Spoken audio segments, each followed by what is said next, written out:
मैंने पहली बार झील सैफ अल मलूक को 1991 में देखा और मैं उन खुशकिस्मत लोगों में से एक हूँ जिन्होंने सैफ अल मलूक को अकेले में देखा कि वहाँ ना कोई होटल था, ना खोखा, ना जीपों का समंदर और ना ही लोगों का हजूम। सिर्फ मैं और मेरी सैफ अल मलूक। हम घंटों तन्हाई में एक दूसरे को देखते थे, सरगोशियाँ करते थे और फिर मैं उसे दिल दे बैठा। और आज पूरे 30 साल बाद मैं अपनी फैमिली के साथ फिर उसके दर्शन को जाता हूँ। तो आइए आप भी हमारे साथ सैफ अल मलूक की सैर कीजिए।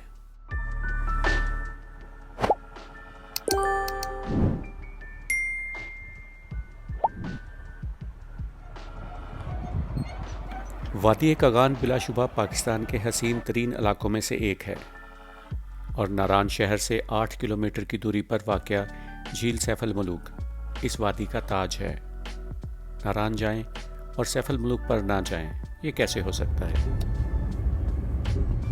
वक्त की कमी को मद्देनज़र रखते हुए हमने ये टूर सिर्फ 2 दिन का रखा है और प्रोग्राम कुछ ऐसे है कि एक दिन जाने के लिए और एक दिन वापसी के लिए। शाम सैफ अल मलूक के साथ और अगली सुबह नारान के इर्द गिर्द लॉन्ग ड्राइव और फिर वापस इस्लामाबाद। हमने अपने सफ़र का आगाज़ सुबह 5 बजे किया है और नारान के रश से बचने के लिए अतवार का दिन मुंतखब किया है कि ज़्यादातर लोग अतवार को नारान से वापस आ रहे होते हैं और इसी वजह से एक तो होटल और दूसरे जीपें आसानी से मिल जाती हैं और इनका किराया भी मुनासिब होता है। एबटाबाद और मानसरा के मोटरवे से लिंक हो जाने की वजह से सफ़र काफ़ी कम हो गया है। हम एहतियात और आराम से ड्राइव करते हुए तकरीबन 8 बजे मानसरा पहुंच चुके थे। अतवार का दिन होने की वजह से मानसरा शहर में ट्रैफिक ना होने के बराबर था, इसलिए हम चंद मिनटों में ही बालाकोट रोड पर रवां दवां थे।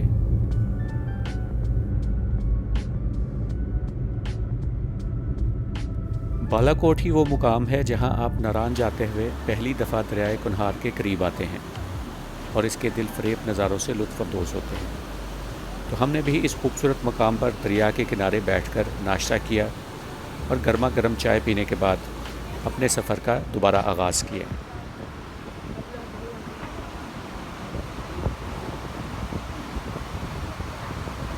यहाँ से आगे नारान तक बल्कि बाबूसर टॉप तक सारा रास्ता ही बहुत दिलफरेब है।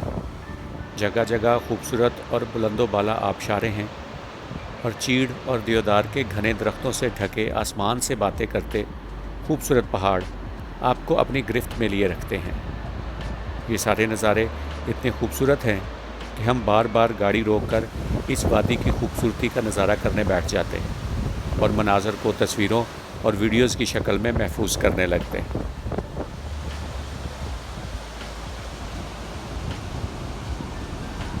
रास्ते में कुछ रेस्टोरेंट्स वालों ने ग्लेशियर से आने वाले पानी में कुर्सियां और चारपाइयां रखकर ज़बरदस्त माहौल बना दिया है, जहां इंसान घंटों भी बैठा रहे तो भी दिल ना भरे।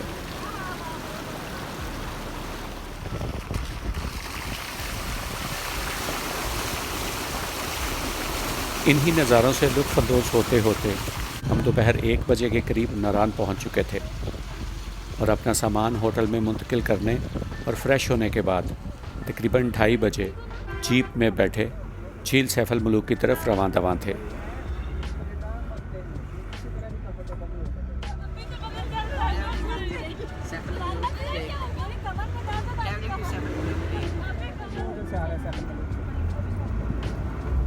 नारान शहर से सैफ अल मलूक झील तकरीबन 8 किलोमीटर के फासले पर है।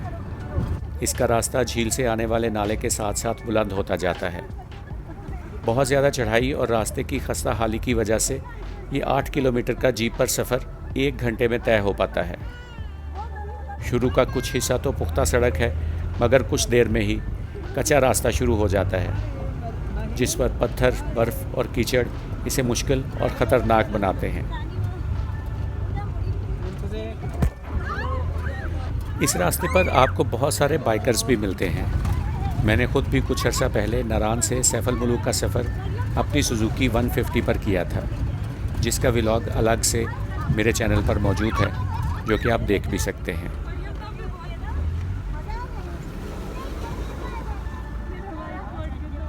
बाज़ औक़ात इस रास्ते पर इतना रश हो जाता है कि ट्रैफ़िक ब्लॉक की सूरत हाल बन जाती है और आपको कई कई मिनट तक इंतज़ार करना पड़ता है।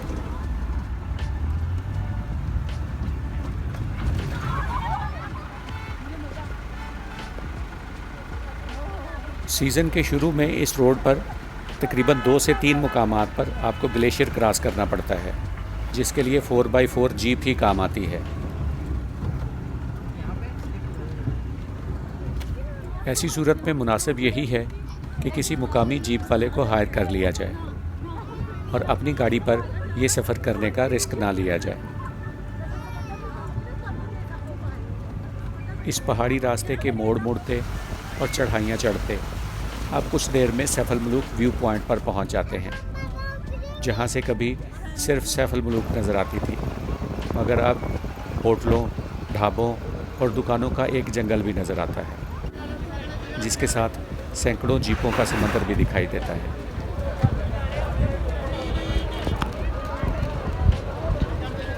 अब यहाँ पर गाड़ियों के उठने वाले शोर और ठेले वालों की आवाज़ों से पिंडी के राजा बाज़ार और लाहौर की अनारकली का टच भी मिलने लगा है।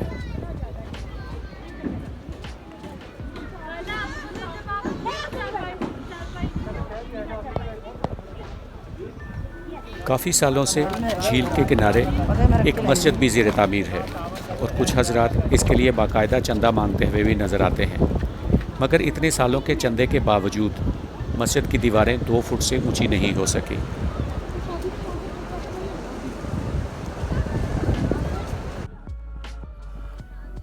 सैफल मुलूक के लाजवाल कुदरती हुस्न के नज़ारे आपकी आंखों को फरहत बख्शते हैं और जहन को तरोताज़ा कर देते हैं।